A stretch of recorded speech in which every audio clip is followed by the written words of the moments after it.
LPG संकट के बीच इस वक्त की बड़ी खबर आ रही है, कल भारत पहुंचेगा जगवसन।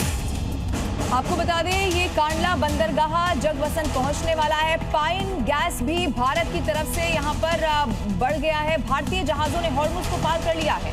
तो ये दोनों जहाज एलपीजी लेकर पहुंच रहे। कांडला बंदरगाह कल पहुंचेगा जगवसन।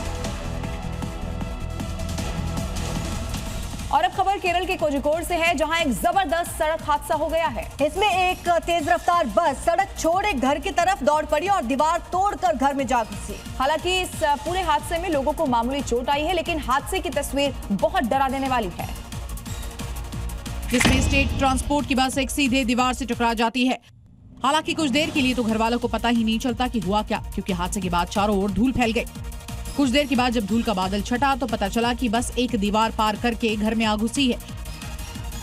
ये भीषण सड़क हादसा सीसीटीवी कैमरे में कैद हो चुका है और वायरल हो रहा है। यह हादसा सुबह तकरीबन 7 बजे हुआ, जब घर वाले सोकर उठे ही थे और इसी बीच तेज आवाज के साथ यह हादसा हो गया। थोड़ी देर के लिए तो लोगों को लगा कि कहीं सिलेंडर विस्फोट या फिर भूकंप तो नहीं हुआ, लेकिन बस से आती हुई चीख पुकार से माजरा साफ हो गया। हालांकि अभी तक ये पता नहीं चल पाया है कि बस की रफ्तार ज्यादा थी। ट्रेन में सफर के दौरान आपने फोन खोते हुए देखा होगा, लेकिन क्या हो जब वही खोया हुआ फोन वापस मिल जाए। झांसी की जीआरपी टीम इसे मुमकिन कर दिखा चुकी है। जब उम्मीद टूट चुकी हो और खोया हुआ मोबाइल वापस मिल जाए, उसकी खुशी क्या होती है, ये चेहरे वहीं जाहिर कर रहे हैं। ये तस्वीरें झांसी जीआरपी के दफ्तर की हैं, जहां पुलिस ने अलग अलग कार्रवाई में बरामद किए 227 फोन को उनके असली मालिकों को लौटाए, जिससे उनके चेहरे खिल उठे और लोगों ने खाकी की आभार जताया।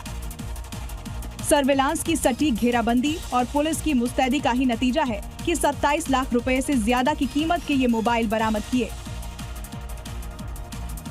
से जुड़ी हुई एक और ब्रेकिंग न्यूज है। इजरायल के हाइफा में अब बड़ा हमला हो गया है। डिफेंस सिस्टम को इस बार टारगेट किया गया है। ईरान की तरफ से मिसाइल अटैक किया गया और अपने डिफेंस सिस्टम को टारगेट किया गया है। तस्वीरें आप देखिए किस तरीके से डिफेंस सिस्टम को निशाना बनाया गया है।